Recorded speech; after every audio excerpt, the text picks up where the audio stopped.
안녕하세요. 저는 2022년도 사회적 기업 인증 및 예비 사회적 기업 지정 기초 교육을 담당하게 된 사회적 협동조합 사랑과 세상의 박병찬 대리라고 합니다.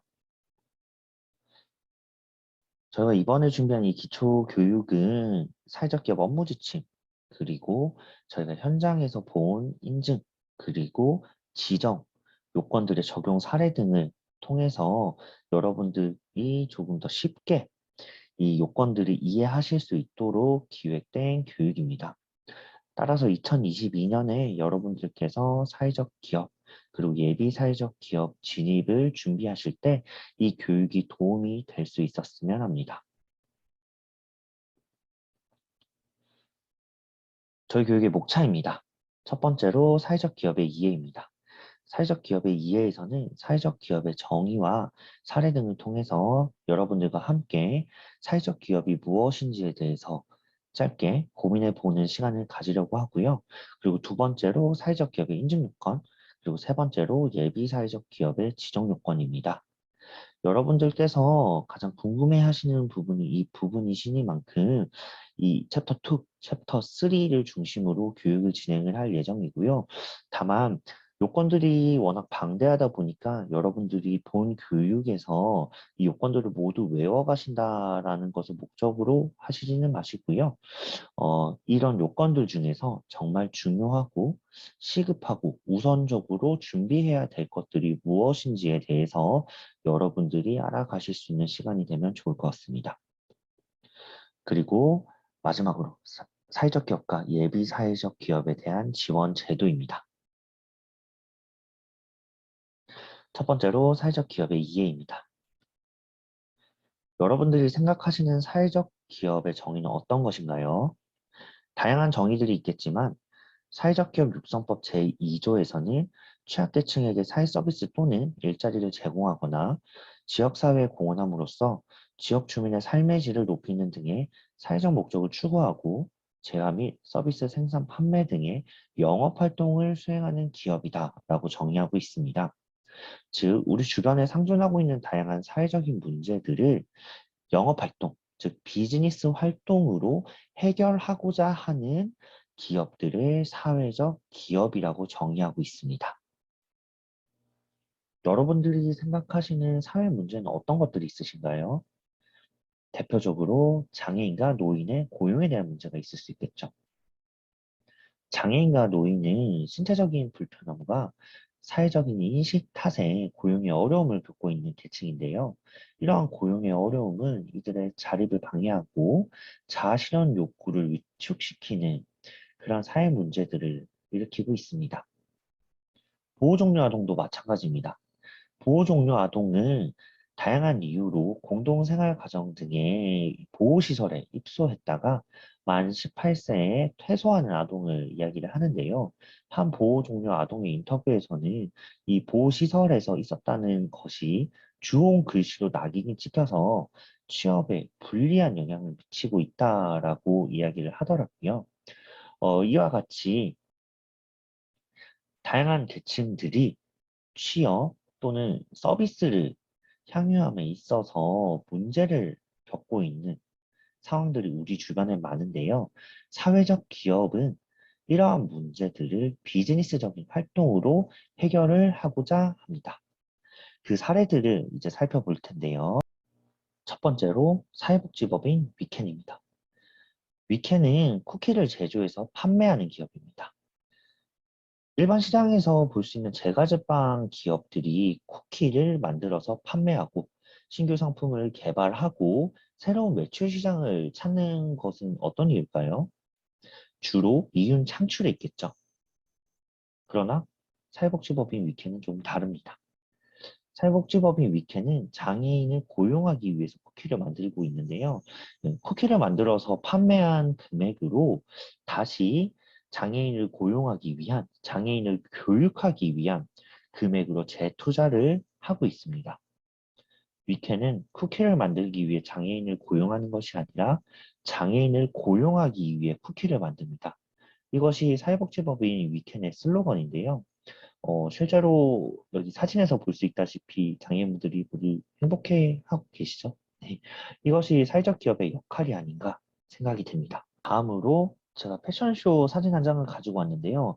이 사진에서 모델분들의 연세를 보면 우리가 일반적으로 보는 모델분들의 나이보다 많아 보이죠? 맞습니다. 제가 소개해드릴 이 뉴시니어 라이프는 이 패션쇼라는 비즈니스 활동을 통해서 노인분들을 모델로 고용을 해서 이분들의 자아 실현 욕구를 충족시켜주고 또 노인에 대한 자립 지원을 지원하고 있는 그러한 사회적 기업입니다. 마지막으로 브라더스 키퍼입니다. 브라더스 키퍼는 제가 사회 문제에서 마지막에 말씀드렸던 보호 종료 아동에 대한 지원을 하는 사회적 기업입니다. 하단의 사진 가장 왼쪽을 보시면은 벽에 식물이 심어져 있는 거 보이시죠? 브라더스 키퍼는 이러한 벽면 녹화 사업을 영위하면서 보호 종료 아동들을 고용을 하고 여기서 벌어들인 수입을 통해서 보호 종료 아동들이 겪고 있는 이 주거에 대한 문제 그리고 교육에 대한 문제를 해결하기 위해서 재투자하고 있는 사회적 기업입니다. 여러분들은 앞에 세 사회적 기업을 보면서 어떤 생각이 드셨나요? 제가 생각하는 사회적 기업은 사회적 문제를 해결하기 위한 사회적 목적을 가지고 있고요. 그 목적을 달성하기 위한 방법으로 비즈니스 활동을 하는 기업입니다. 이 비즈니스 활동을 통해서 벌어들인 수입은 다시 한번 더 큰 사회적 목적을 달성하기 위한 금액으로 재투자됩니다. 전 이런 선순환적인 구조를 가진 기업이 사회적 기업이라고 생각을 하는데요. 여러분들께서도 이제 사회적 기업을 준비하시고 이제 진입을 하시고 나시면 여러분들이 생각하시는 사회적 기업이 어떤 건지를 저희와 함께 공유해 주시면 감사하겠습니다.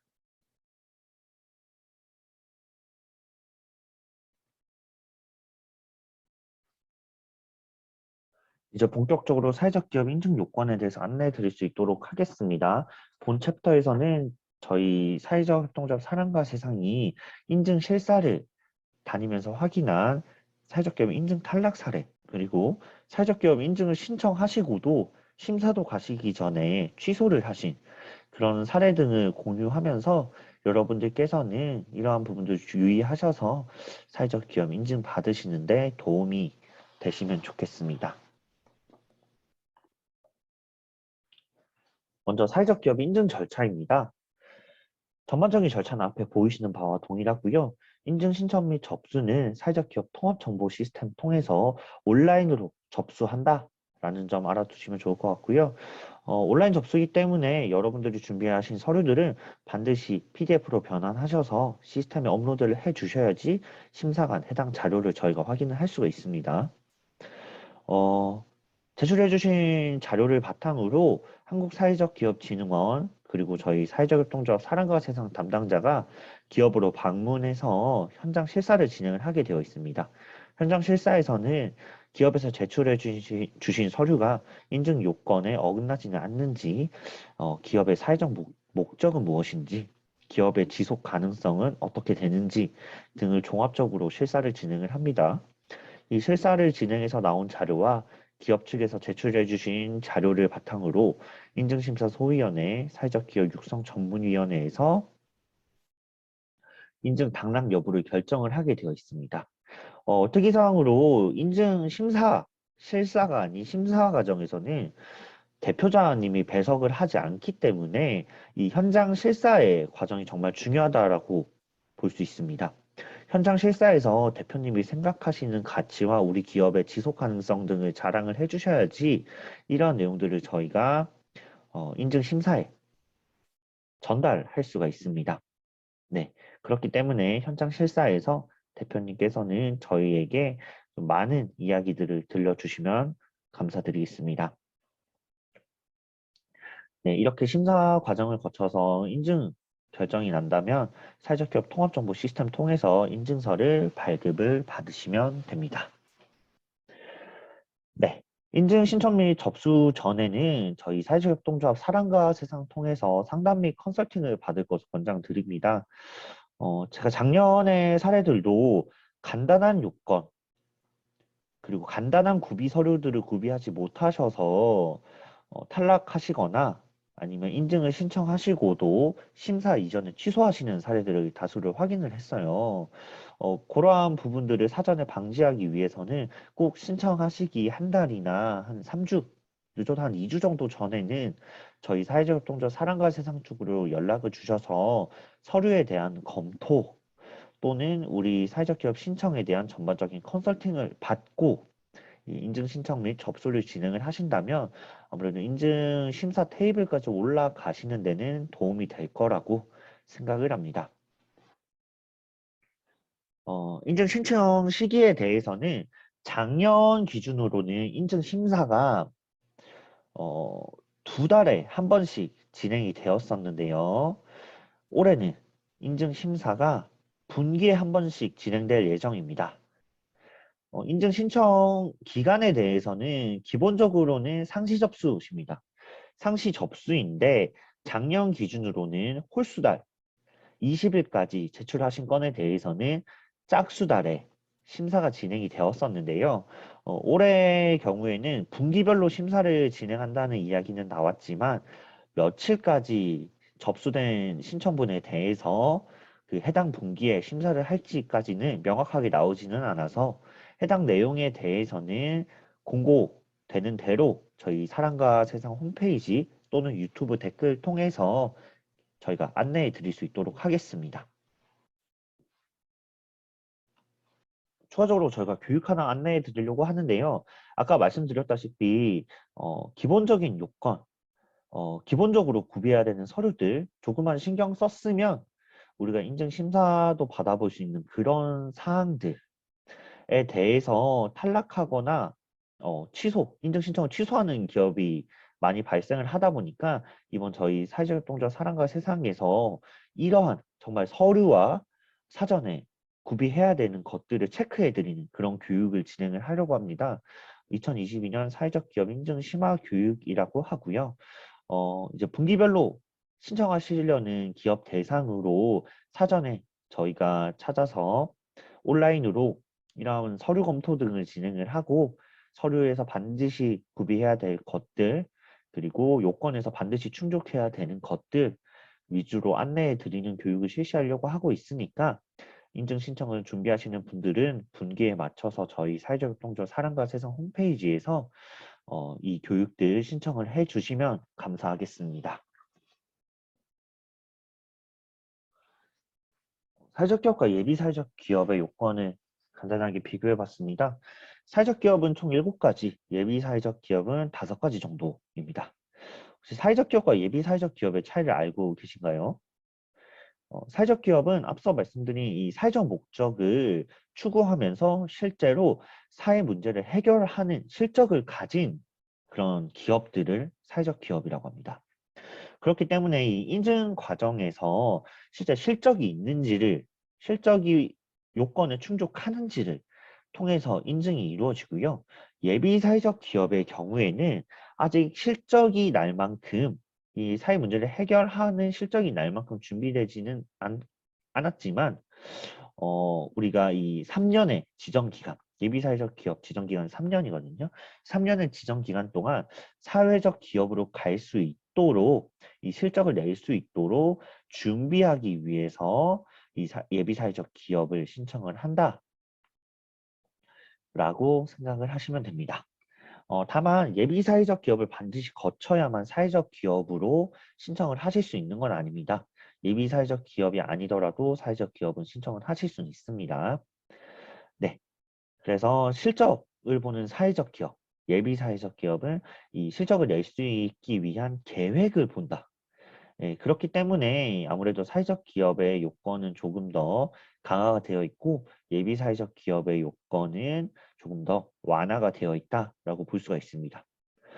사회적 기업의 7가지 요건은 조직 형태, 유급 근로자 고용 통한 영업 활동 수행, 사회적 목적 실현, 이해관계자가 참여하는 의사결정 구조, 영업 활동을 통한 수입, 정관 규약 등의 구비, 배분 가능한 이윤의 3분의 2 이상, 사회적 목적을 위한 재투자 등의 내용이 있습니다.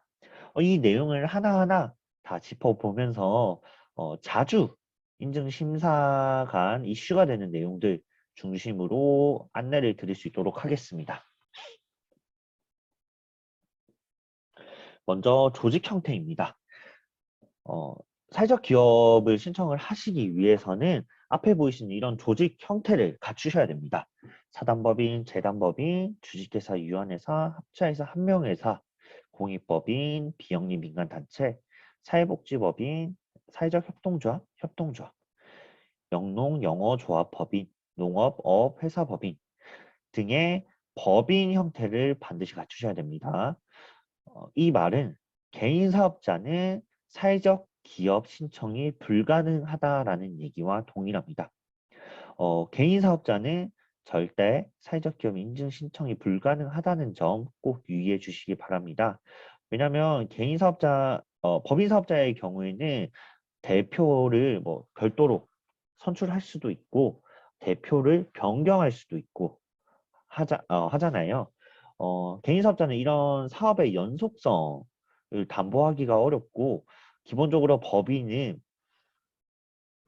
일반 상법상의 법인들을 보면은 복식부기라고 해서 회계 관리를 좀 철저히 하고 있는데 개인 사업자는 이 사회적 기업에서 받는 다양한 혜택들, 재정 지원 사업을 받았을 때 이런 회계 투명성 확보가 어렵기 때문에 이 지침에서 개인 사업자는 불인정하도록 사전에 규정하고 있기 때문에 개인 사업자로 사회적 기업을 들어오시려고 하시는 분들은 사전에 네, 사전에 법인 형태로 전환을 하시고 들어오시는 것이 맞습니다.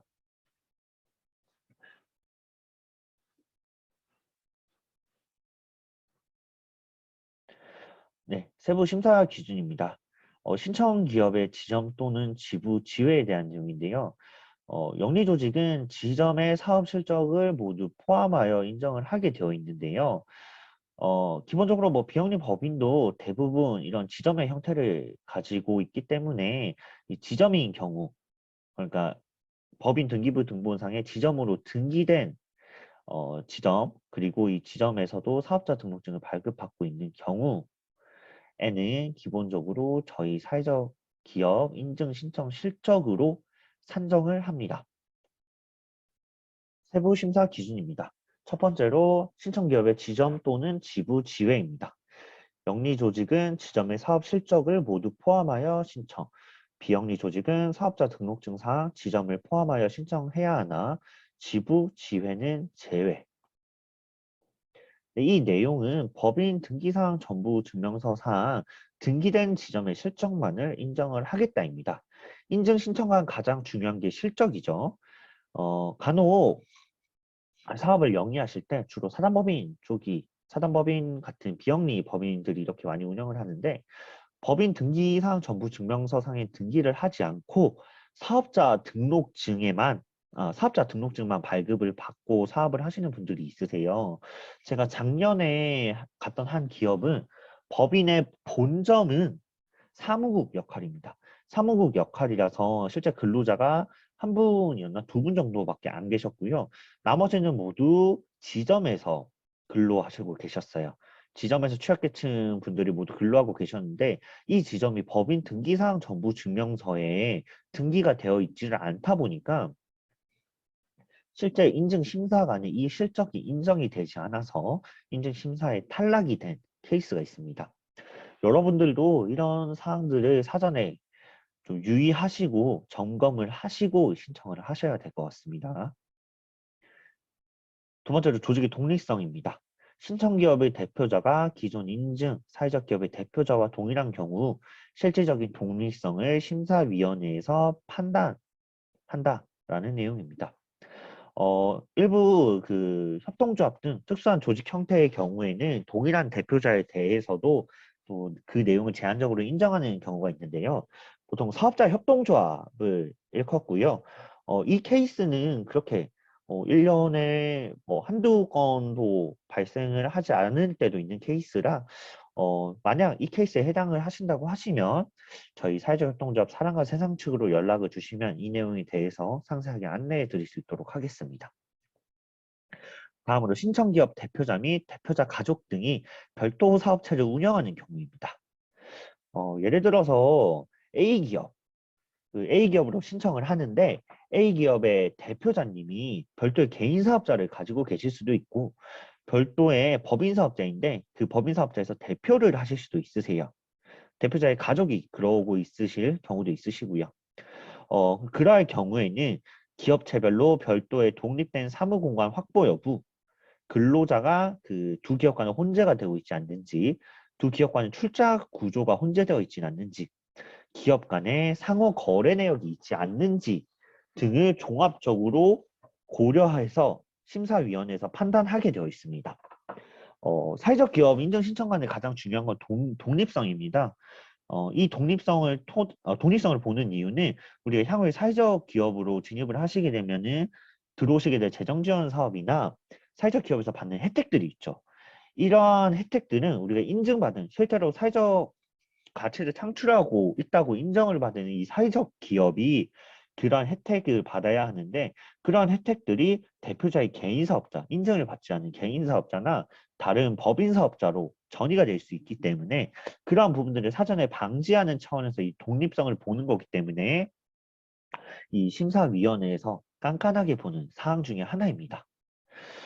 그리고 실제로 이 탈락 사유로도 세 손가락 안에 꼽힐 만큼 네, 주요한 사유이고요. 제가 작년에 갔던 기업 중에 하나는 어, 기업의 서류상으로는 근로자가 세 분이셨는데 현장 실사를 가니까 서류상으로 서류상으로 봤던 세 명이 아니라 한 6명 정도가 계시더라고요. 알고 보니까 대표자 배우자님이 운영하시는 사업장에 같이 사업장을 쓰시면서 근로하는 환경이 분리가 되어 있지 않고 근로하는 업종 근로하는 업종이 비슷하다 보니까 실제 근로자 혼자가 의심될 수밖에 없는 상황이었고 계정별 원장 재무제표상의 계정별 원장을 봤을 때도 상호 거래한 내역이 발견이 되었기 때문에 이 기업은 조직의 독립성이 확보되지 않는다는 이유로 인증심사에서 탈락을 했습니다. 여러분들께서도 이러한 형태로 운영을 하고 계신다고 하시면 사전에 점검을 하셔서 저희 쪽에 문의를 주신다거나 정리를 하시고 사회적 기업 인증으로 들어오시는 게 맞습니다. 네, 다음으로 유급근로자입니다. 사회적 기업을 신청하시기 위해서는 반드시 유급근로자를 고용하시고 재화 서비스 생산 판매 등의 영업활동을 수행을 하셔야 됩니다. 일단 기본적으로 신청기업은 신청 전월말 기준으로 해서 한 명 이상의 유급근로자를 고용을 하셔야 됩니다. 그러나 그 중에서 일자리 제공형의 경우에는 평균 6개월 평균입니다. 6개월 평균 3명 이상을 고용을 하셔야 됩니다. 이러한 기준은 기본적으로 영업활동 6개월 미만인 경우에는 그 기간의 평균을 본다 생각을 하시면 될 것 같고요. 이제 유급근로자, 이제 근로자에 대해서는 정말 다양한 정의들이 있는데 사회적 기업 진입을 하실 때 판단하는 유급근로자의 기준은 고용 형태와 상관없이 고용보험에 가입된 자를 유급근로자로 인정을 하고 있습니다. 그래서 상시근로자, 기간제 근로자, 단시간 근로자 등이 모두 유급근로자에 포함된다라고 보시면 됩니다. 그러나 또 고용보험에 가입된 근로자일지라도 대표자의 배우자, 대표자 및 배우자의 직계 존비속 임원은 유급근로자 수 산정에서 제외된다는 점. 네, 그 중에서도 근로자 대표인 등기 임원은 유급근로자 수에 포함이 된다. 네, 이런 부분들은 뭐 다 외우실 필요는 없으시지만 알고 가시면 좋을 것 같습니다. 제가 봤던 기업 중에 하나는 이제 대표자님 배우자 그리고 대표자님의 자녀를 포함해서 이제 최소 근로자 3명을 맞춰서 일자리 제공형을 신청을 하셨는데 결국에는 이 요건에 따라서 근로자를 인정을 받지를 못하셔서 이제 인증 심사도 가기 전에 자체적으로 인증 신청 취소를 하신 케이스가 있습니다. 그래서 여러분들도 우리 이 부분을 사전에 좀 점검을 하실 필요가 있을 것 같습니다. 그리고 기본적으로 노동관계 법령에 대한 부분은 준수를 해 주셔야 되고요. 그리고 이 중요한 거 작년에 신설됐죠. 이건 원래 일자리 제공형에서만 있던 조항이었는데 전체 유형으로 전체 유급근로자로 전체 유형의 유급근로자로 확대되었습니다. 전체 근로자에 대해 6개월 이내에 고용조정 사실이 없어야 됩니다. 고용조정이라고 하시나요? 이 근로자가 퇴사할 때는 이제 고용보험 상세 신고를 하실 때 다양한 코드로 신고를 하게 되어 있습니다. 이 고용조정은 회사의 귀책 사유로 근로자가 회사를 그만두게 되었을 때 통상 23번과 26번 코드로 고용보험 상세 신고를 진행을 하실 때에 해당하는 내용이고요. 23번과 26번 중에서도 일부 항목 그 제가 하단에 기재해 놓은 항목에 해당될 때 고용 조정으로 봅니다. 그렇기 때문에 우리가 인증 신청하시기 6개월 전에 퇴사하신 분이 있다고 하면 그분의 퇴사하신 사유가 어떤 것인지 사전에 꼭 확인을 하시고 진입을 하셔야 됩니다. 이 고용 조정 관련된 내용도 저번 차수, 네, 작년 6차 인증 때 이슈가 된 사례가 있었습니다. 어, 이 유급 근로자에게는 기본적으로 최저임금을 지급을 해야 하는데 이 최저임금에 대해서 좀 착각을 하시는 경우 그리고 좀 어려워하시는 분이 있어서 제가 간단하게만 좀 설명을 드리려고 합니다. 일단 2022년도 9,160원 최저임금입니다. 주 40시간으로 환산하면 191만 4,440원이죠. 네. 이 191만 4,440원은 주 40시간 근로자 기준해서 이 주 40시간 근로자가 한 달에 209시간을 일한다라고 가정을 한 겁니다. 네. 오른쪽에 계산법을 보시면은 이제 이 시간들, 이 주 40시간 하고 이 주시간 해서 뭐 1년이 몇 주, 뭐 이런 식으로 계산이 되어 있는데요. 이 최저임금을 계산할 때 이 계산하는 방식에 따라서 이 최저임금이 조금 달라질 수 있어요. 아까 제가 말했던 이 209시간으로 계산을 할 수도 있고 208.57시간으로 계산할 수도 있고 뭐 208.57점 몇 시간 뭐 이런 208.57 땡땡땡 시간으로 계산을 하는 경우도 있습니다. 이 해당 내용은 이 한 달이 몇 주냐에 대한 내용 때문에 발생하는 건데요. 한 달이 4주인 경우도 있고 5주인 경우도 있고 하잖아요. 그래서 이 한 달을 4.35주로 보는 경우도 있고 한 달을 4.345주로 보는 경우도 있고 그렇다 보니까 이런 시간 이 변동이 월 환산 기준 시간이 변동이 됨에 따라서 최저임금의 최종적인 금액이 달라지기도 합니다. 그래서 정말 일부 사례에서 이 최저임금이 100원, 200원, 우리가 실제 지급한 금액이 100원, 200원 정도 안 맞는 경우들이 있더라고요. 이러한 경우에는 최저임금 계산관 노무사님이 좀 다른 방식으로 계산을 하신 건데 그 다른 방식으로 계산을 해도 최저임금을 위반하지 않는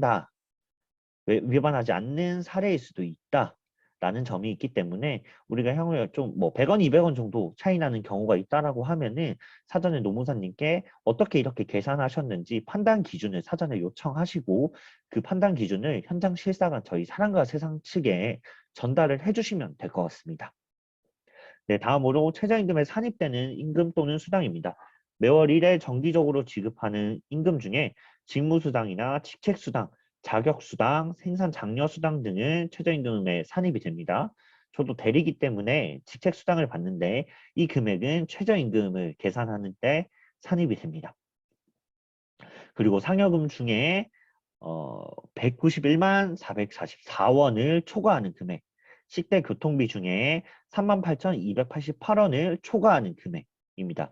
이 비율은 이 최저임금의 10%, 뭐 최저임금의 2% 이렇게 되어 있는데 2024년이 되면 상여금과 식대 교통비는 모두 최저임금에 산입될 예정입니다.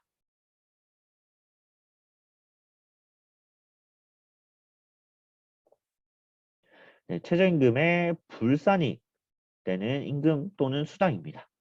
연장 근로 또는 휴일 근로에 대한 임금 및 수당, 연차, 유급 휴가 미사용 수당 등의 내용에 대해서는 최저임금에 불산입된다.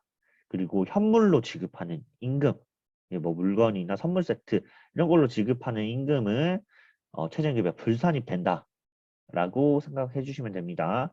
그리고 자주 하시는 질문으로 주휴수당에 관련된 내용이 있습니다. 어, 주, 근로자의 소정, 근로 일수 대해서 일주일간 개근할 시에 주 15시간 이상 근로자 대상으로 해서는 하루에 해당하는 임금액을 지급을 하셔야 됩니다. 간혹 이 주휴수당을 지급을 하지 않아서 최저임금이 전혀 맞지 않는 경우가 있는데요. 꼭 우리 급여대장 인증 신청하시기 전에 뜯어 보셔가지고 주휴수당 제대로 지급했는지 확인해 보셔야 됩니다.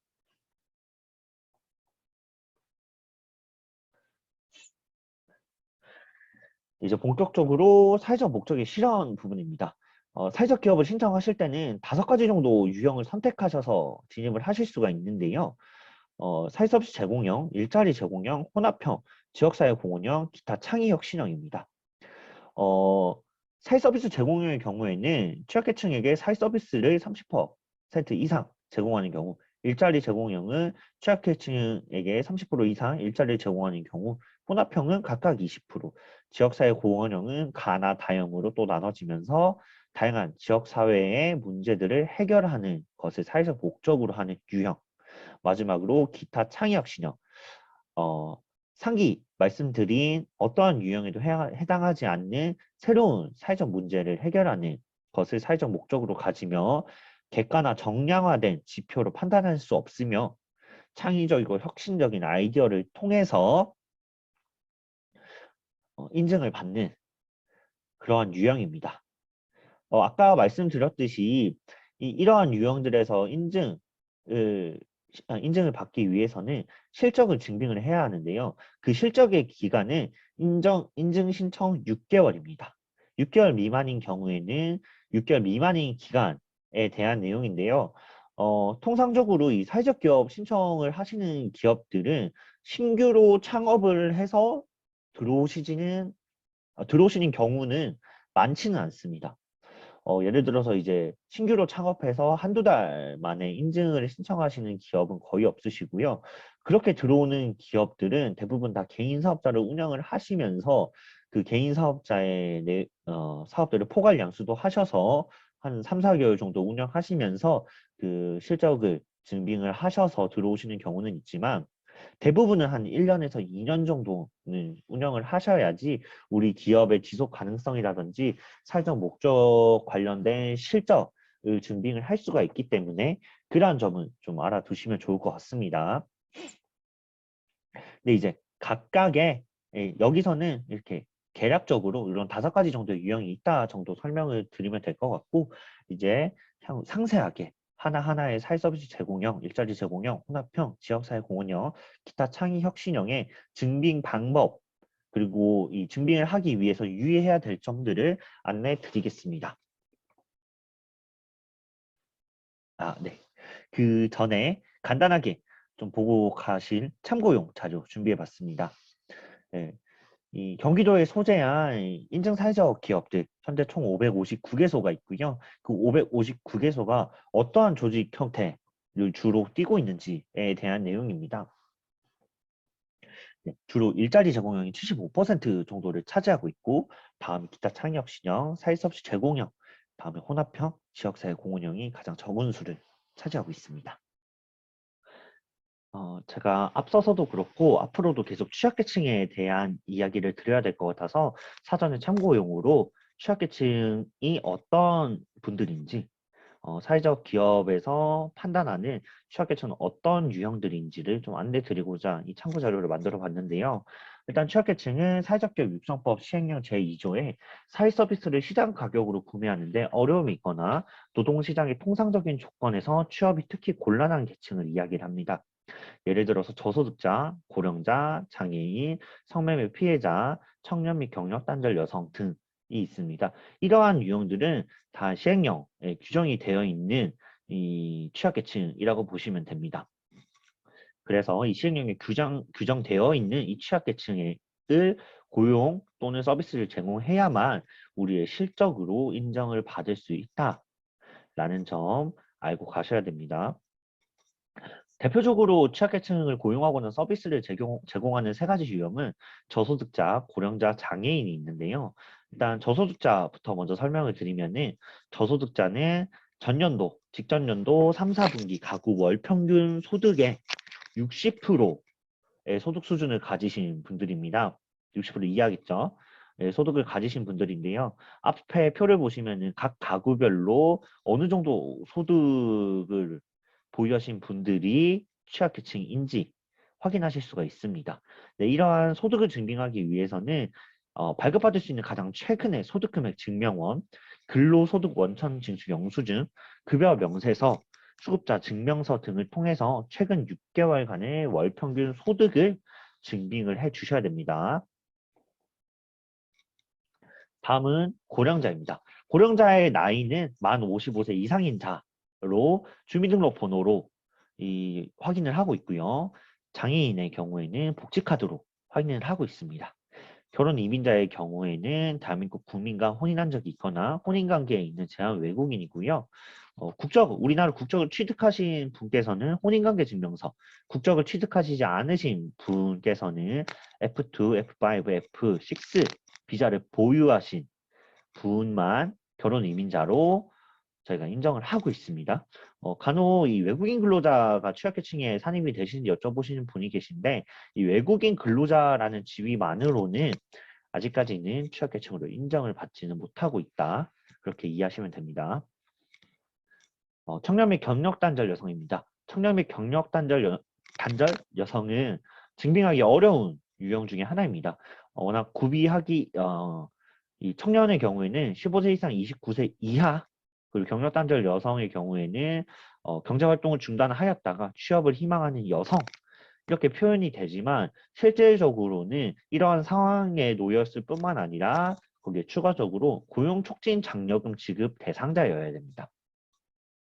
이 고용촉진 지급 장려금 대상자가 되려면 청년 국민취업지원제도라든지 경력단절 여성은 여성 새로 배움 일하기 센터에서 관련 교육을 이수하신 분이라든지 그리고 그 교육 중에서도 어떤 교육이 들었는지에 따라서 고용촉진 장려금 지급 대상자가 되기 때문에 이러한 것들을 좀 증빙하시는데 어려움이 따르는데요. 증빙을 가장 편하게 하시려면 일단 관련 고용센터라든지 여성 새로 배움 일하기 센터라든지 이런 곳들에 이분이 고용촉진 장려금 지급 대상자인지를 확인해 보시는 게 가장 좋고요. 만약 자체적으로 확인하고자 하신다면 제가 좀 참고 자료 몇 개를 준비했는데요. 여기 보시면 고용촉진 장려금 대상자 청년이라고 해서 오른쪽 보시면 국민취업지원제도의 유형이 있는데 여기 보시면 1유형의 요건심사형, 2유형의 저소득층 유형 요 유형들을 이제 이수를 하셔야지만 네, 고용촉진 장려금 대상자가 되십니다. 네, 이건 참고용으로 사용해 한번 보시면 될 것 같고요. 이 경력단절 여성의 경우에도 이러한 경우에 해당될 경우에만 고용촉진 장려금 지급 대상자가 된다라고 이해하시면 될 것 같습니다. 네, 그리고 이 보호종료 아동은 작년 청소년 쉼터 입퇴소자의 경우에는 올해 이 신규로 추가된 신규로 취약계층 범위에 추가된 취약계층 유형인데요. 이 보호 종료 아동 만 18세 이후 보호 종료된 아동 중 만 34세 이하인 자, 청소년 쉼터에 입퇴소 환자, 청소년 쉼터 입소 기간 확인서 등 청소년 쉼터에서 1년 이상 보호한 청소년 네, 이런 분들이 신규로 취약계층의 범위에 산입이 되었습니다. 네, 이러한 사례를 통해서 볼 수 있는 것처럼 사회 문제가 다양해지면서 다양한 취약계층들이 이 법률적으로 취약계층으로 정의되고 있다라는 점입니다. 네, 이제 본격적으로 사회 서비스 제공형에 대해서 알아보겠습니다. 아까 말씀드렸다시피 사회 서비스의 요건을 충족을 하기 위해서는 우리가 전체 서비스 제공 대상 중에서 취약계층 비율이 30% 이상이어야 합니다. 이 비율을 만족시키는지를 확인하기 위해서는 신청 직전 6개월의 내용을 살펴보는데요. 제가 이 표를 하나 만들어 놨죠. 이 표를 간단하게 이해만 하시면 넘어가면 될 것 같습니다. 예를 들어서 제가 7월에 사회적협 인증 신청을 하려고 하면 실적 기간은 신청 직전 6개월인 1월, 2월, 3월, 4월, 5월, 6월이 되겠죠. 그러면 1월 달에 전체 서비스, 우리가 제공한 서비스의 전체 인원수를 작성을 합니다. 그리고 취약계층, 그 중에서 취약계층이 몇 명인지 작성을 합니다. 이렇게 6개월치를 작성해 주신 다음에 그 6개월치를 다 더하시면 됩니다. 더하시고 나서 전체 대비해서 취약계층이 몇 퍼센트를 차지하고 있는지 제가 파란색으로 써놓은 비율을 산출하시면 됩니다. 이 비율이 30% 이상이시면 요건을 충족을 하시게 되는 건데요. 그렇다면 여기에 있는 숫자, 여기에 있는 실적은 어떻게 쓰시면 될까요? 대표적인 증빙 서류로는 사회 서비스 제공 확인서라는 서류가 있습니다. 사회 서비스 제공 확인서는 인증 신청 서식에 저희 사랑과 세상 홈페이지에 있으니까 우리가 서비스를 제공하고 나서 해당 기간에 어떤 취약계층에게 어떠한 서비스를 제공했고 라고 확인서를 받으셔야 되는데 그 확인서에는 반드시 해당 기간에 도장 같은 것들이 있으셔야 합니다. 통상 그런 것들이 있는 실적들만 여기에 기입을 하실 수 있습니다. 그렇기 때문에 사회서비스 제공형을 준비하시는 기업들은 꼭 신청 직전 6개월에 대한 사회서비스 제공 확인서 등을 사전에 취합을 해 두시고 증빙을 하셔야 합니다. 그리고 제가 설명은 인원수로 드렸지만 인원 외에도 시간이나 횟수 등으로도 증빙이 가능합니다. 그래서 혹여 이 인원으로 증빙하는 것보다 시간이나 횟수로 증빙을 하는 것이 좋겠다라고 판단이 드시면 시간이나 횟수로 판단을 하시면 됩니다. 여기서 좀 유의하실 점은 사회 서비스 바우처 사업을 통해서 취약계층에게 우리가 서비스를 제공을 했어요. 그러한 실적들은 사회 서비스 제공 대상에 포함이 되지만 우리가 주변에서 보는 그 노인장기 요양 서비스 있으시죠? 그 노인장기 요양 서비스의 경우에는 등급 판정자 분에게 제공한 우리의 서비스는 제외입니다. 취약계층에게 서비스를 제공한 것으로 산정을 하지 않습니다. 그렇기 때문에 이 노인장기 요양 서비스를 운영하시는 분들께서는 등급 판정자 외의 분들이라든지 등급 판정자 분이시라고 만약에 할지라도 이제 우리가 자체적인 그런 사업들, 자체적인 이 요양 서비스를 제공할 때는 그분들을 인정을 할 수가 있으니까 이런 부분들은 실제 이러한 사업을 영위하시는 기업께서는 저희 기업, 저희 사랑과 세상 측으로 꼭 한번 연락 주셔서 사전에 검토를 받고 가시는 게 좋습니다. 다음은 직업 훈련 기간입니다. 정부에서 책정된 훈련 단가 기준으로 구직 등의 서비스 제공을 하는 직업 훈련 기간은 정부 지원 대상자 이외에 별도 취약계층 대상에게 서비스한 실적만 인정합니다.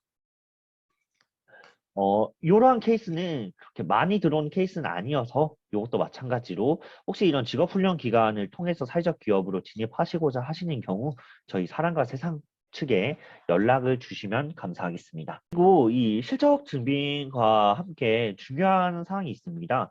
사회 서비스 제공형에서 사회 서비스는 도대체 무엇인가에 대한 내용인데요.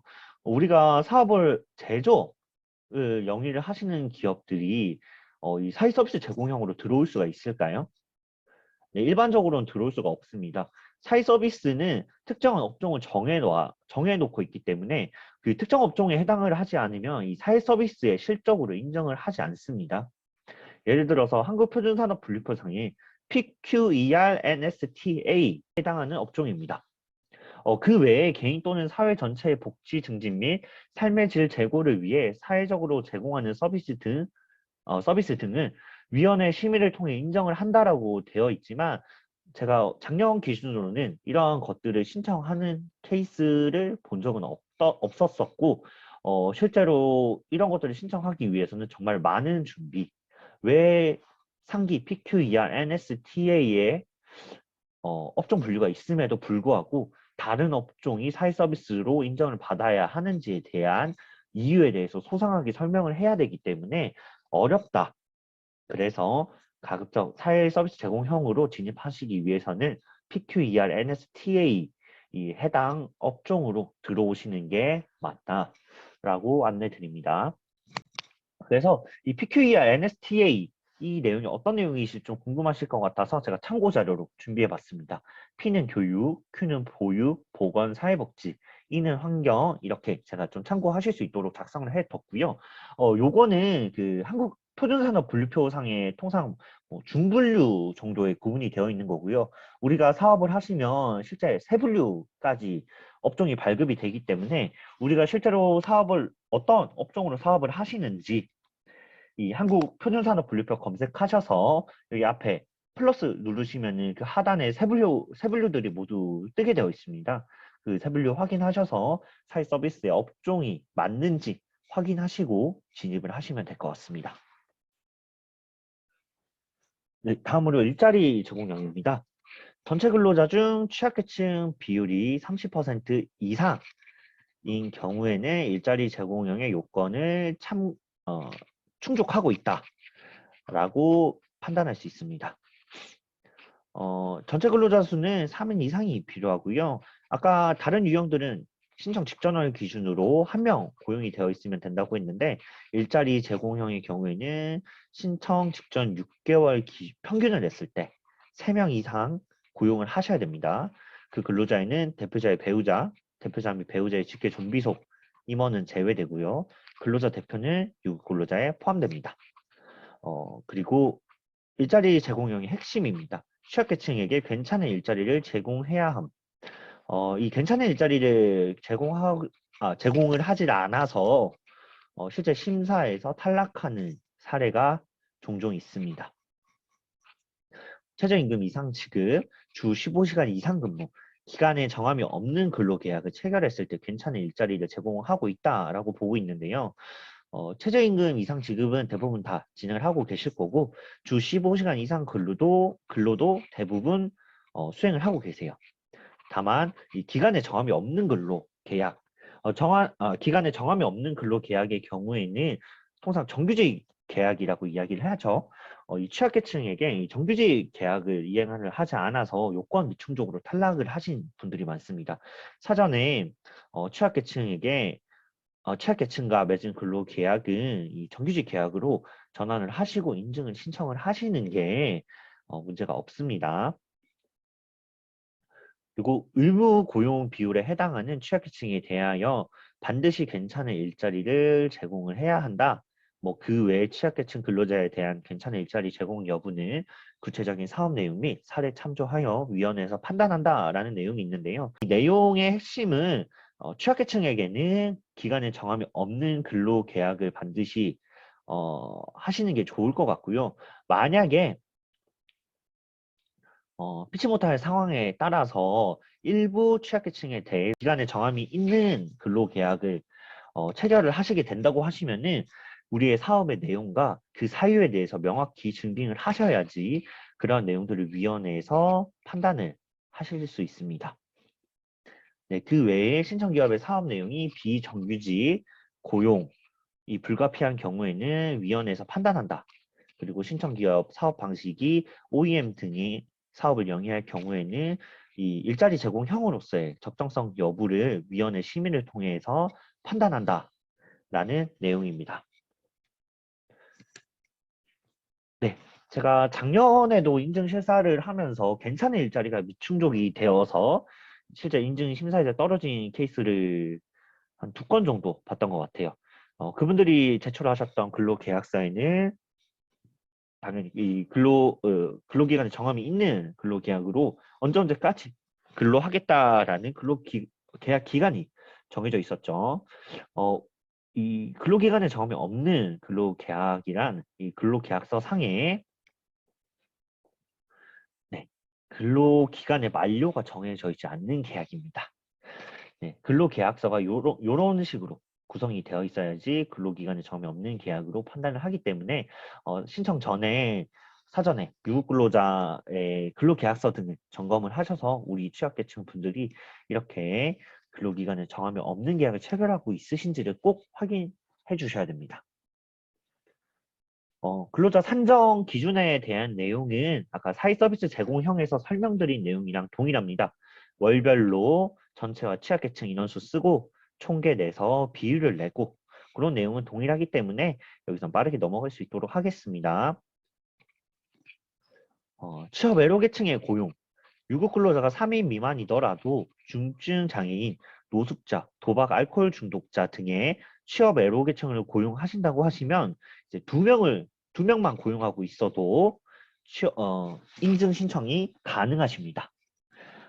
취업 애로 계층을 위한 괜찮은 일자리 노력 및 근로 환경 개선 노력 등을 확인하여 위원회에 보고하게 되어 있습니다. 취약계층 인정기관 관련된 내용입니다. 취약계층의 자격 변동이 가능한 유형들이 있습니다. 예를 들어서 청년, 이 나이가 넘을 수도 있고요. 경력 단절 여성의 경우에는 이제 경력이 새로 시작될 수도 있고요. 저소득자의 경우에는 당연히 수입이 발생함에 따라서 저소득자의 지위가 상실될 수 있죠. 그리고 장기 실직자의 경우도 마찬가지죠. 실직했다가 취업을 하면 이제 더 이상 장기 실직자가 아니죠. 네, 이러한 경우에도 우리 사회적 기업에 입사할 때 취약계층으로 입사를 했으면은 퇴사하기 전까지는 향후 우리 사회적 기업의 실적을 증빙할 때 이분들을 취약계층으로 볼 수 있다는 점입니다. 네, 세 번째로 혼합형입니다. 혼합형은 전체 근로자 중에 취약계층 비율과 전체 사회서비스 수혜자 중에 취약계층의 비율이 각각 20% 이상일 때 혼합형으로 진입을 하십니다. 나는 사회서비스 제공형으로서의 이 30%를 맞추지 못하겠어. 일자리 제공형으로서의 이 고용비율 30%를 맞추긴 못하겠어. 그런데 사회서비스 제공형으로서의 20%와 일자리 제공형으로서의 이 20%를 동시에 충족을 할 수 있겠다라고 판단될 때 이 혼합형으로 신청을 해주시면 됩니다. 혼합형의 경우에는 서비스 제공형에서 설명드린 기준과 일자리 제공형에서 설명드린 기준, 그 괜찮은 일자리에 대한 기준 같은 것들이 동일하게 적용이 되기 때문에 그러한 부분들은 참고하시기 바랍니다. 지역사회 공원형입니다. 지역사회 공원형은 총 세 가지 유형으로 구분이 되는데요. 첫 번째로 가형, 두 번째로 나형, 세 번째로 다형입니다. 지역사회 공원형은 그 이름에서와 같이 이 지역과 관련된 사회적 목적을 추구하고 실질적으로 그 사회 문제들을 해결하는 사회적 기업을 이야기를 하는데요. 첫 번째 가형의 경우에는 지역의 인적, 물적 자원을 활용하여서 지역 주민의 소득과 일자리를 늘리고자 하는 지역사회 공운형 사회적 기업입니다. 해당 지역의 역사, 전통, 문화, 생산품 등 지역의 특징을 드러낼 수 있는 지역의 인적, 물적 자원을 활용한 특화 사업을 추진하는 경우에 해당됩니다. 그렇다 보니까 통상적인 청소, 인쇄, 가사 감병 등의 업종은 성격상 지역사회 공원형으로 부적합합니다. 일부 포함이 가능하긴 하지만 아무래도 이 지역사회 공원형의 사례가 적다 보니까 아직까지는 이런 사례가 없습니다.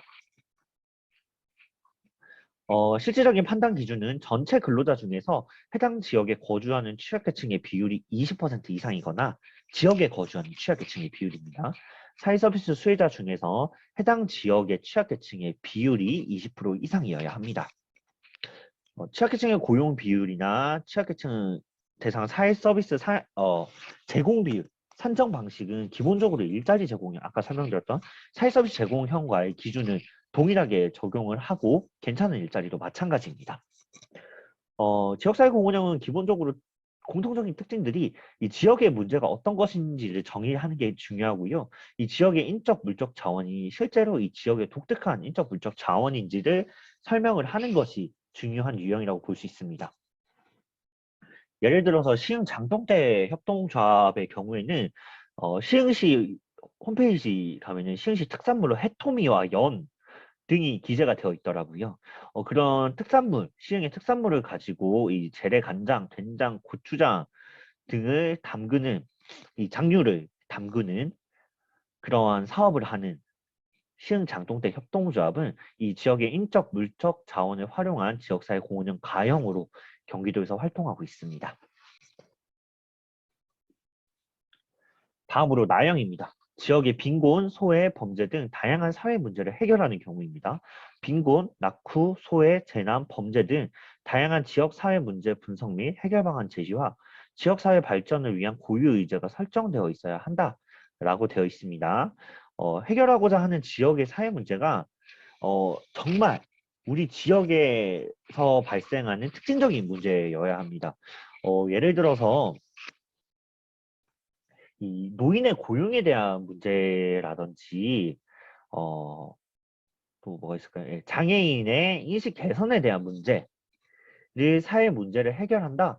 그런 사회 문제를 해결하는 지역사회 공헌용으로서 사회적 기업을 신청을 하시게 되면 그것이 그 지역에서만 유독 발생하고 있는 문제가 맞는지에 대한 증빙을 하셔야 되는데 아무래도 좀 어려우시겠죠. 그것은 전국적인 문제이고 세계적인 문제로 떠오르고 있는 화두이니까요. 네, 그래서 이 지역사회 공헌형 나형을 신청할 때는 우리 지역의 특징적인 문제가 어떤 것인지를 다양한 증빙 자료를 통해서 증빙을 하시는 게 중요합니다. 실질적인 판단 방식은 지역사회 문제 해결을 위한 추진 사업에 지출된 비용 또는 수입이 같은 기간 동안 신청 기업의 전체 지출 또는 수입의 40% 이상이어야 됩니다. 신청 직전 6개월 동안에 신청 기업의 전체 수입 또는 지출액이랑 지역사회 문제 해결을 위한 사업 분야의 매출액 또는 매입액을 비교를 하게 되어 있는데요. 영업활동 기간이 6개월 미만인 경우에는 그 기간 동안 영업활동 실적으로 판단한다 정도 이해를 하시면 됩니다. 지역사회 공헌형 나형 아까 말씀드렸다시피 사회 문제가 어떤 것인지를 증빙하는 과정이 지역사회 문제가 어떤 것인지를 증빙하는 과정이 좀 복잡할 수 있다라고 말씀드렸는데 이 예시로 안산시민 햇빛발전 협동조합이라고 있습니다. 여기는 시민 조합원들이 운영하는 햇빛발전소고요. 이 조합원들이 출자해서 이 태양광 발전소를 만들어서 이 발전소에서 나오는 수익을 다시 뭐 분배한다거나 아니면 다른 태양광 발전 시설을 구입한다거나 하는데 활용을 하고 있습니다. 이 태양광 발전이 왜 지역의 이슈가 됐을까요? 이 지역의 이슈로 보는 이유는 첫 번째로 경기도 에너지 비전 2030과 관련이 있습니다. 경기도에서 에너지 자립도를 높이고자 과거 선포했던 에너지 비전 2030에서는 이 태양광 발전에 대한 이슈가 있었어요.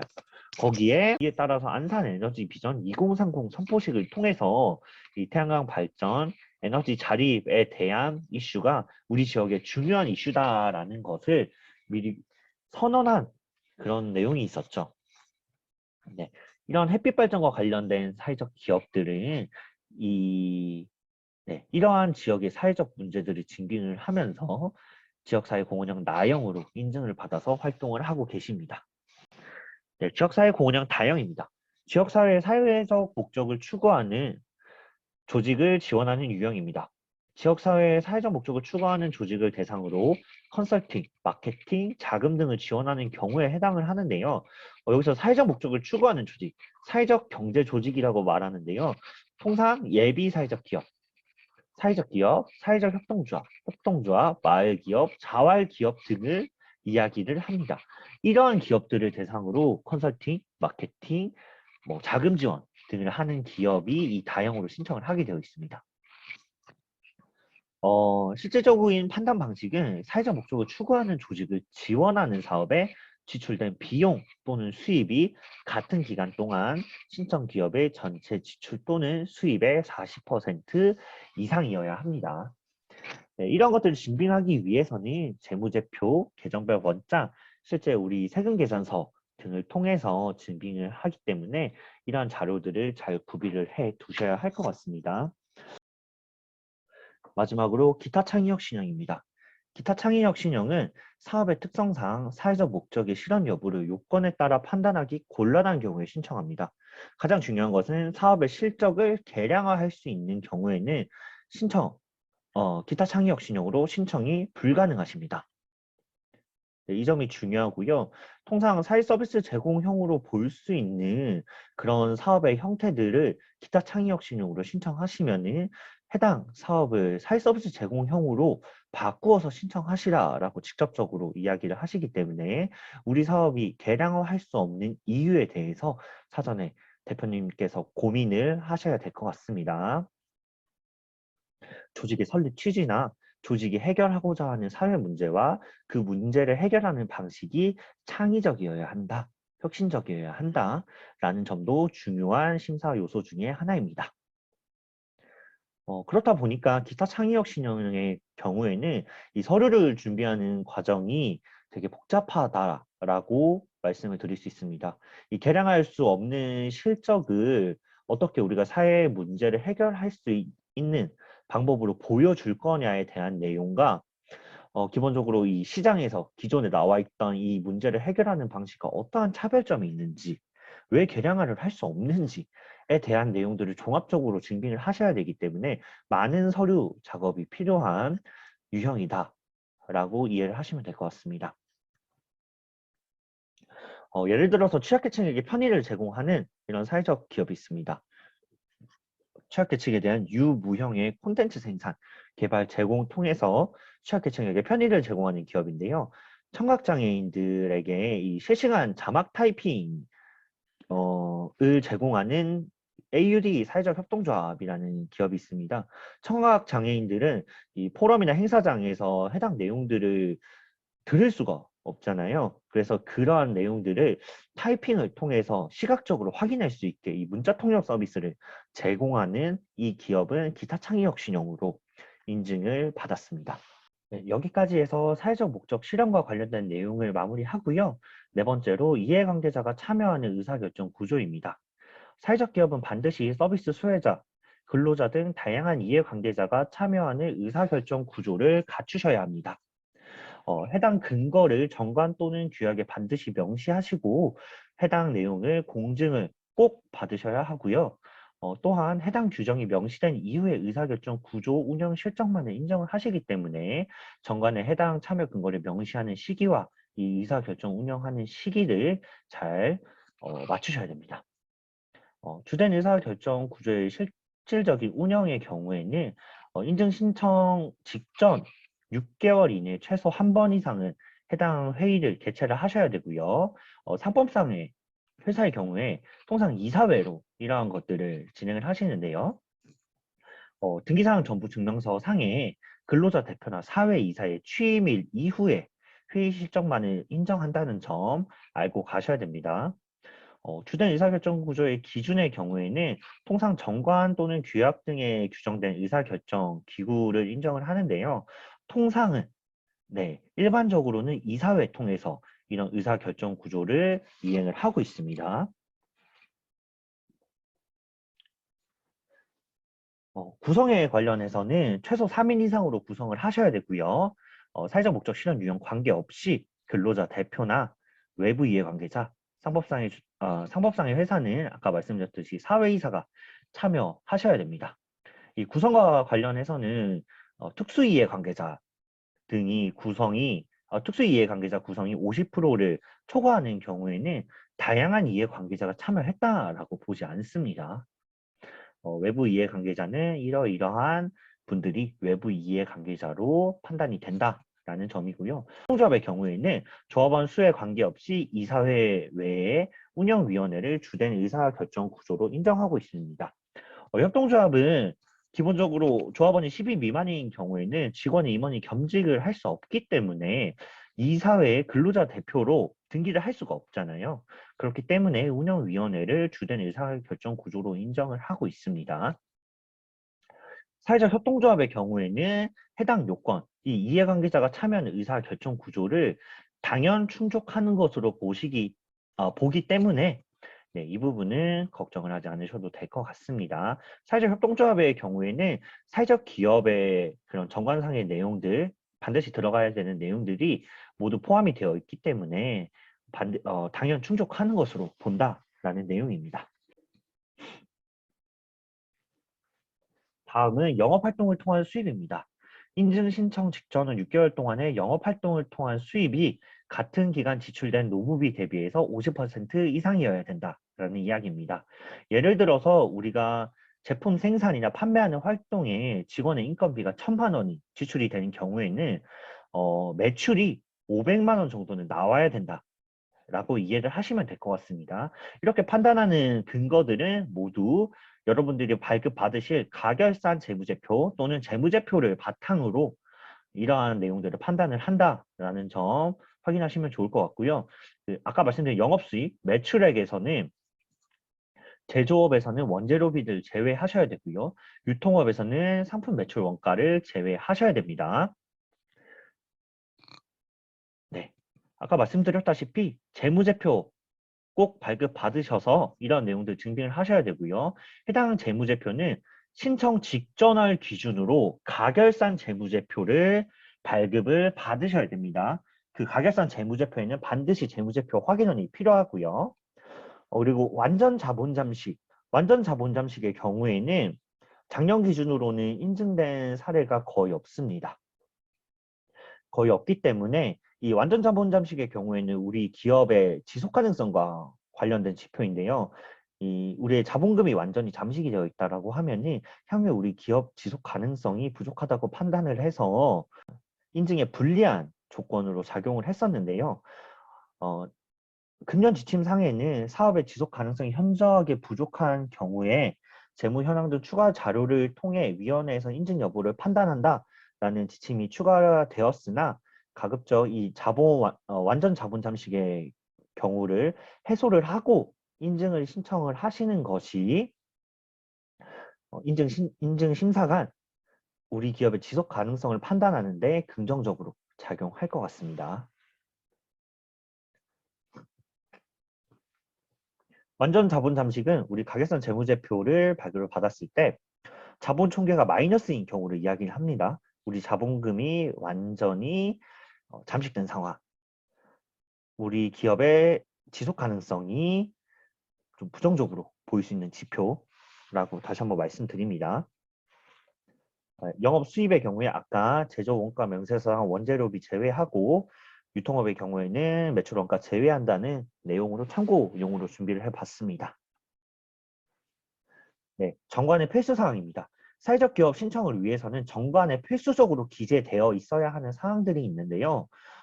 해당 내용, 해당의 문구에 대해서는 저희 사회적 협동조합 사랑과 세상 오시면은 조직 형태별로 주식회사는 주식회사, 사단법인은 사단법인, 협동조합은 협동조합별로 표준 정관이, 사회적 기업으로 진입하시기 위한 표준 정관이 있기 때문에 그 정관에 참고하셔서 해당 문구들, 지금 여기 제가 10개 정도 기재해 놓은 필수 기재 사항들이 반드시 기재되어 있을 수 있도록 정관을 구성을 해주시고 해당 정관을 반드시 공증을 받으셔야 되는데요. 그 중에서도 사단법인, 재단법인, 사회적 협동조합, 비영리 민간단체 등 정부에서 정관 제정이나 개정 허가를 받는 조직 형태의 경우에는 정관 변경 허가증이나 정관 변경하신 적이 없다고 하시면은 설립 인가증 등으로 이 공증을 대신할 수 있습니다. 그리고 좀 중요한 사항이 2022년도에 정관 공증은 신청 마감일까지 반드시 완료하셔야 됩니다. 신청 마감일 이후에 정관 공증권을 불인정한다. 이 점 반드시 기억해 주셔야 됩니다. 마지막으로 이윤의 사회적 목적 사용입니다. 사회적 기업은 회계연도별로 배분 가능한 이윤이 발생한 경우 이윤의 3분의 2 이상을 사회적 목적을 위해서 사용해야 합니다. 기본적으로 정관상에 명시하셔야 되고요. 아까 앞에 정관에 반드시 명시해야 되는 사항에 해당 내용이 있었죠. 이익금의 처분에 관련된 조항에 이윤의 3분의 2 이상을 사회적 목적에 사용한다라는 내용이 명시되어 있어야 합니다.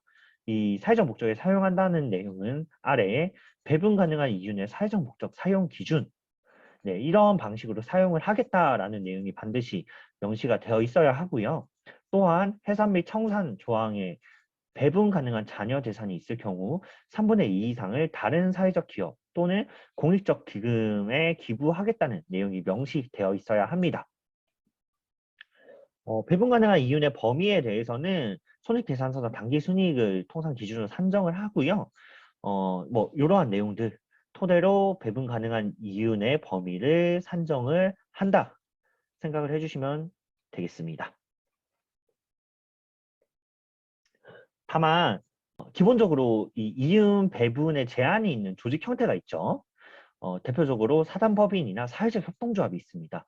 이런 비영리 조직의 경우에는 이 해당 요건들이 당연히 정관상에 기재가 되어 있기 때문에 그러한 비영리 법인들은 이 조항에 대해서 별도로 신경 쓰실 부분은 없습니다. 네, 마지막으로 인증신청 서류 체크리스트입니다.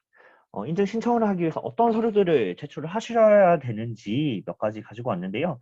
신청 서식의 경우에는 서식 저희 사랑과 세상 홈페이지에 있는 거 다운받으셔서 작성하셔서 이 PDF로 만드셔서 제출하셔도 되고 시스템상에서 입력을 하셔도 됩니다.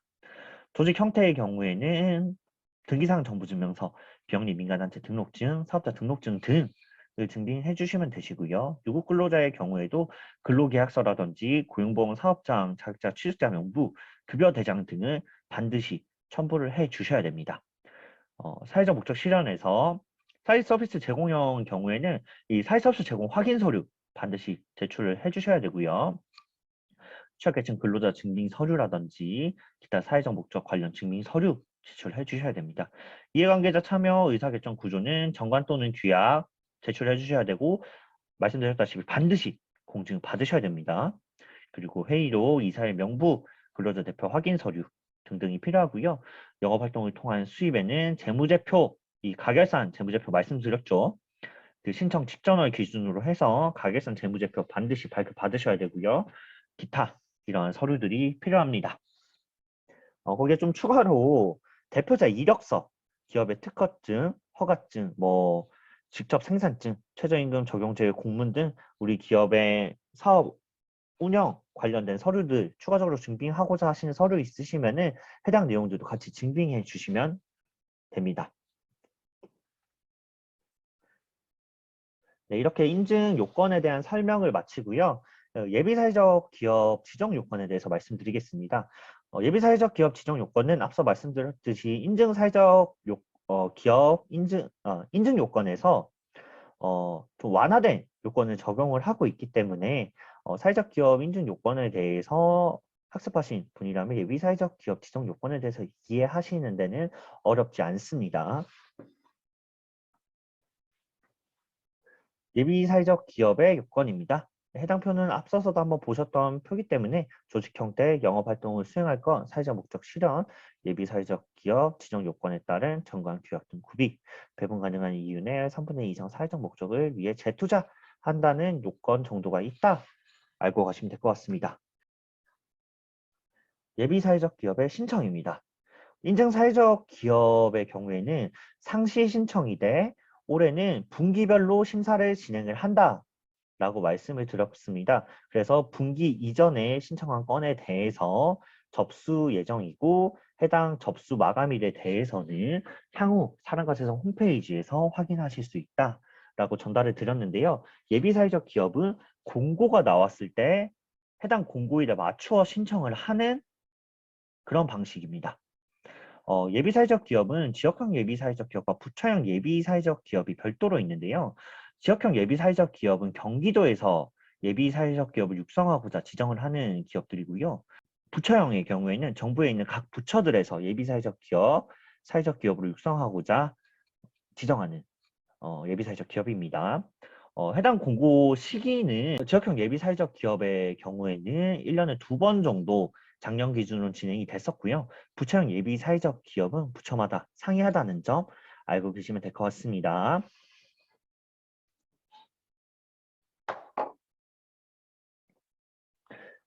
네, 부처형 예비사회적 기업 2021년도 일정이었습니다.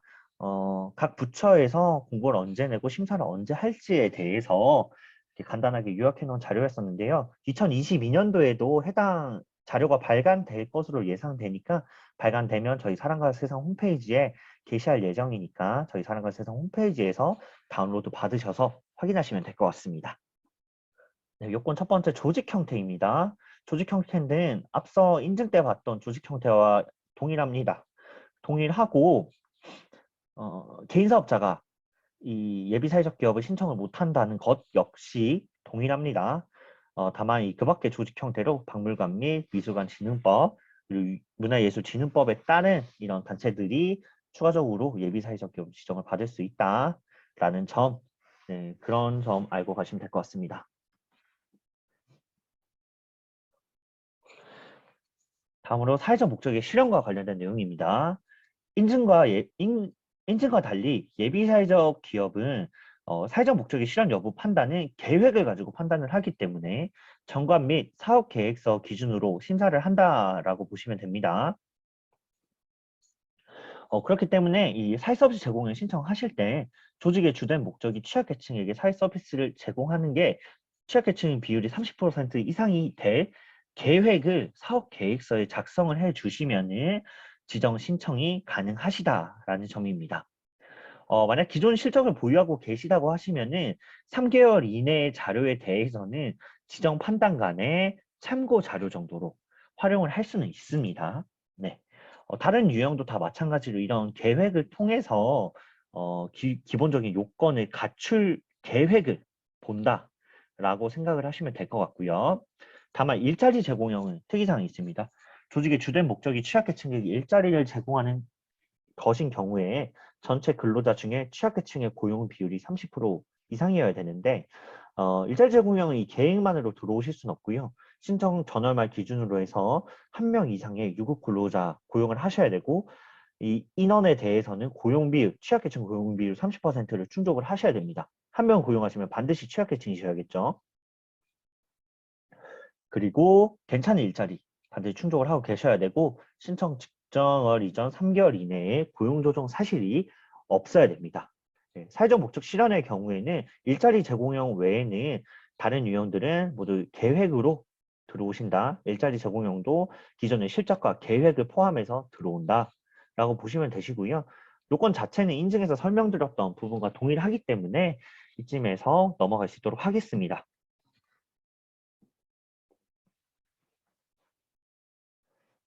네, 영업활동 수행, 배분 가능한 이윤의 사회적 목적 사용입니다. 영업활동 수행의 경우에는 반드시 매출이나 매입이 일어나지 않아도 됩니다. 다만 반드시 사업자 등록증을 필수로 가지고 계셔야 되고요. 통상 공고일에 속하는 달, 뭐 신청 직전월, 뭐 이런 식으로 해서 우리가 뭐 볼펜이라도 구매한 내용,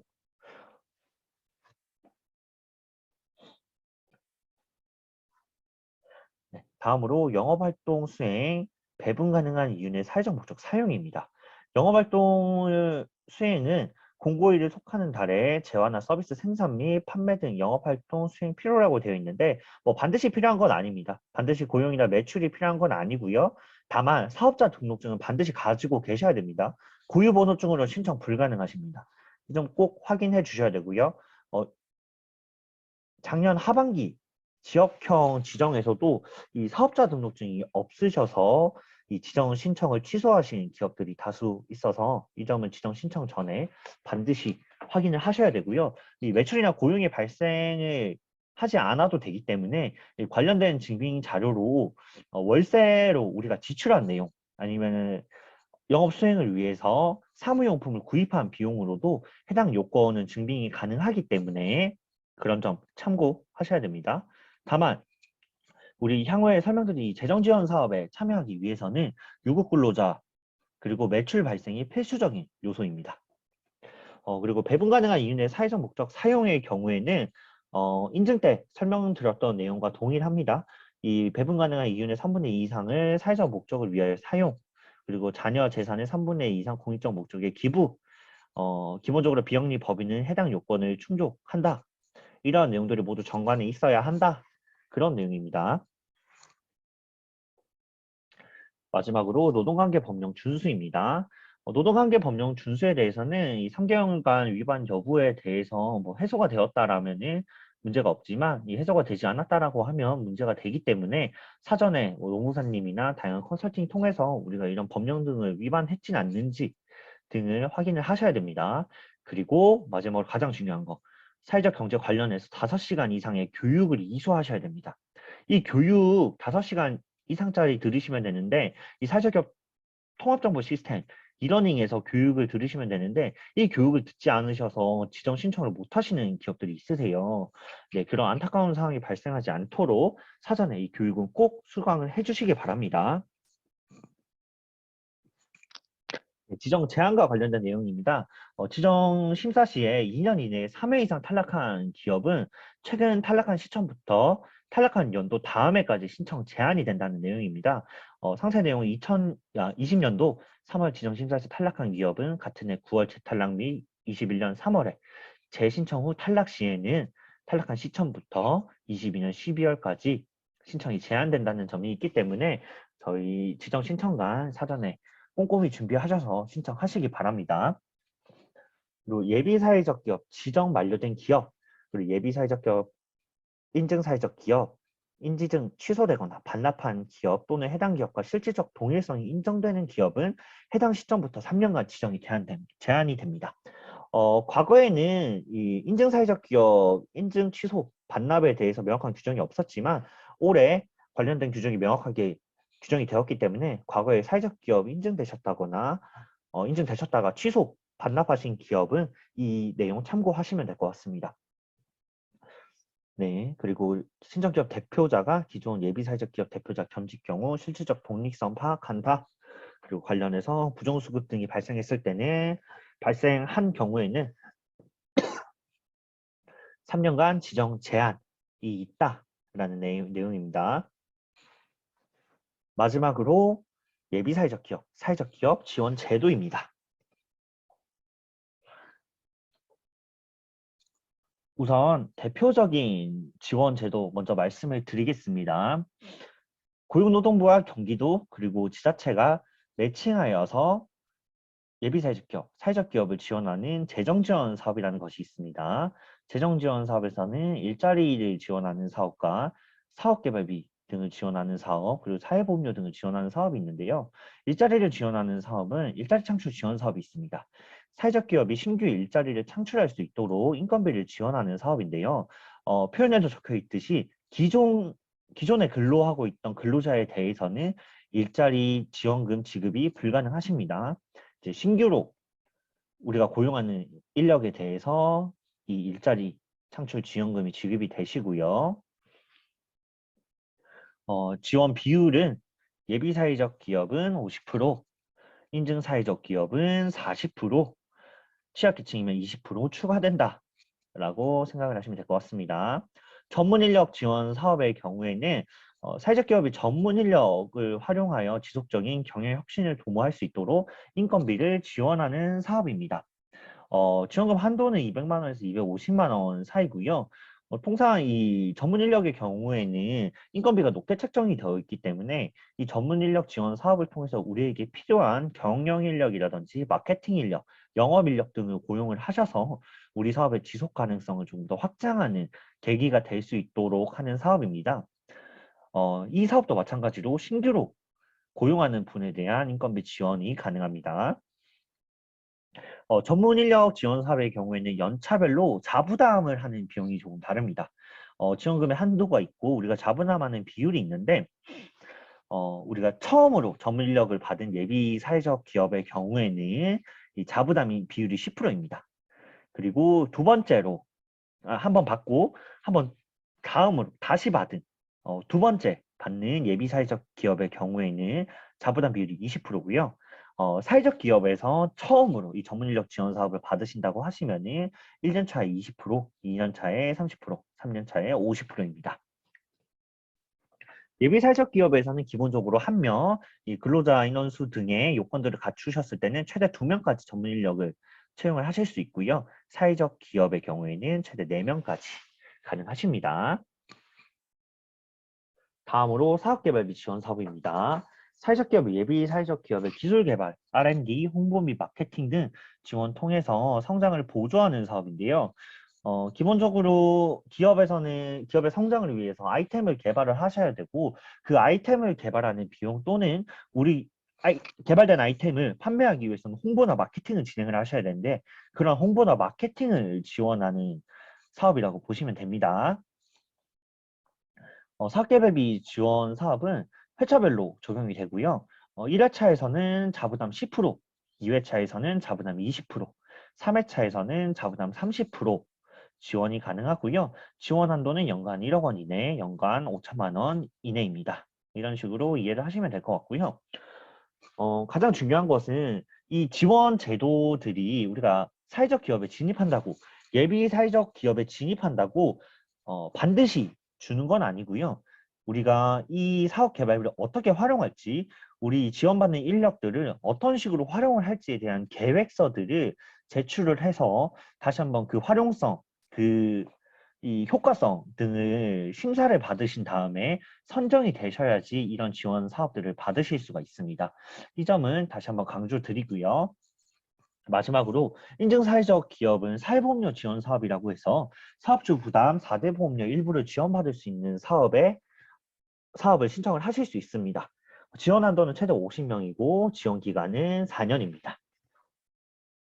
네, 앞에 재정지원 사업과 더해 기초경영 지원 사업 말씀드리겠습니다. 기초경영 지원 사업은 사회적 기업 운영에 필요한 경영, 세무, 회계, 인사, 노무 등 다양한 컨설팅들을 매칭을 해드리는 사업이고요. 이 기초경영 지원 사업의 경우에는 저희 사회적 협동조합 사랑과 세상에서 연초에 공고를 내고요. 이 공고 신청하시면은 자부담 없이 이런 컨설팅을 매칭 받으실 수 있으시니까 저희 사랑과 세상 홈페이지에서 공고 확인해 주시면 네, 감사드리겠습니다. 네, 다음으로 세제 지원입니다. 세제 지원은 인증사회적 기업에게 부여되는 혜택이고요. 법인세, 소득세를 3년간 100% 면세해주고요. 2년간 50%를 감면해주는 큰 혜택이 있습니다. 이 외에 취득세, 등록면허세 50% 감면, 지산세 25% 감면 등의 혜택이 있습니다. 또한 인증사회적 기업의 물품은 공공기관에서 우선 구매할 수 있도록 권고되는 사항이 있고요. 또 다양한 사회적 기업 운영에 필요한 운전자금, 시설비 등을 지원하고 융자 또는 국공유지 임대 등을 지원하는 각종 문구들이 규정이 되어 있습니다.